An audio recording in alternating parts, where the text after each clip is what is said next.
All right, guys, what's going on? Welcome in. So in this one, I wanted to talk a little bit about the Quinnen Williams extension situation. And I feel like I could speak for a lot of Jets fans here. We want Q back, right? We want this extension done. We look at we look at how effective, how productive Quinnen Williams was for the Jets last season. It was mind-blowing. What was it? 12 sacks, 28 quarterback hits, first team All-Pro. Quinnen cemented himself. Like, finally, a former third overall pick. He's always been good. He's always been solid. But this past season, production exploded. Second year in the Saleh system, production absolutely exploded. I remember back when he was at Alabama, he was always labeled as a guy that had a high floor, but the ceiling is extremely, extremely high. And I felt like that's kind of what we saw last year, right? We have a handful of seasons where he's a good, he's an above average player, but then we finally reached the point where he, took it to the next level. And you're looking at a guy in Q. Obviously, the Jets brought back his brother in Quincy. He's still young, entering his prime now. You want, and by the way, playing an extremely important position, defensive tackle. I mean, we all know the importance of getting after the passer. In today's day and age, all these mobile quarterbacks, Mahomes, Lamar Jackson, Josh Allen, I could spend 10 minutes going down this list of all the quarterbacks in the NFL that can hurt you with your legs. You need pass rushers from the inside. You have to be able to wreck plays, get in the quarterback's head by managing to pressure him up the middle of the field. It's not so reliant on edge rushers. Yeah, of course, edge rushers are important, and scheme matters and all that kind of stuff, 100%.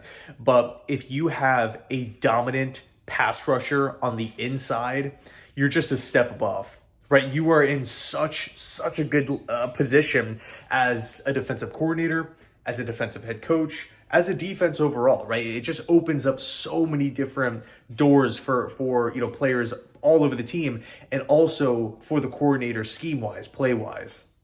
So we have that in-house. And I got to be honest, look, I know it's been crazy, where it's been a crazy offseason with the Aaron Rodgers stuff, the signing Alan Lazard, trading away Elijah Moore, McCall Hardman, like all these different moves, Tim Boyle the other day. I know that it's been really, really exciting, but the strength of the team last season, when we look at the team from top to bottom, right? Coaching, play calling, offense, it was the defense.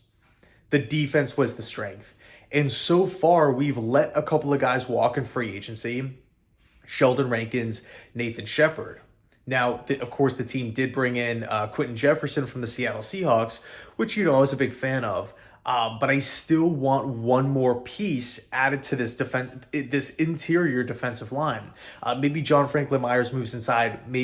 Still up in the air on that. But so, for me, I'm looking at one more player and the Quinnen extension. And I kind of feel like the Quinnen Williams extension, I'm not speaking for Joe Douglas here. I don't know what's happening behind the scenes. Maybe they're making really productive talks. Or maybe Joe Douglas is so wrapped up in the Rodgers conversations with the Green Bay Packers that he hasn't gotten around to it yet. But we're looking around the league at other defensive tackles. Javon Hargrave just signed a 4-year contract worth $84 million. That averages out to $21 million a season. Daron Payne signed after Hargrave, 4 years, $90 million, averages out to $22.5 million per season. Jeffrey Simmons signed yesterday. This is kind of what sparked this video. 4 years, $94 million. $23.5 million a season on average. So here are the three issues, the three hurdles that the Jets have got to face head on. Number one, we look at those contract numbers. What's the common theme? They're going up. All of those are trending up, right? It seems like the next one that signs is getting the bigger deal, and Quinnen is still unsigned. So one would assume that Quinnen is probably looking at that list. Him and his agent are looking at that list saying, you know what? We're next in line. Pay up.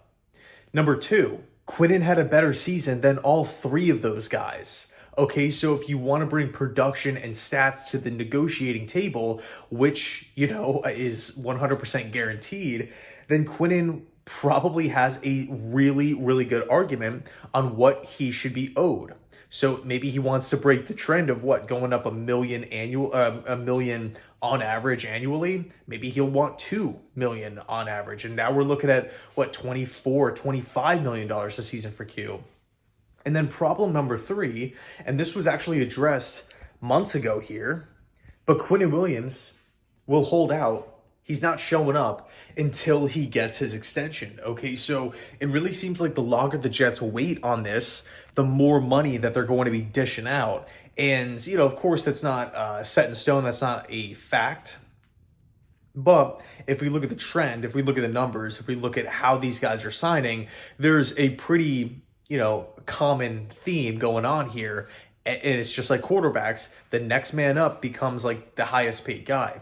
And again, we're looking at Quinnen Williams. We're talking about one of the best, I would say a top 3 defensive tackle in the game. We got Aaron Donald, we got Chris Jones, and Quinnen Williams. Those are my top 3, right? And then, of course, you know, if Simmons is up there, Daron Payne is up there. There's a lot of really, really talented defensive tackles, but I think for me right now, those are the top 3.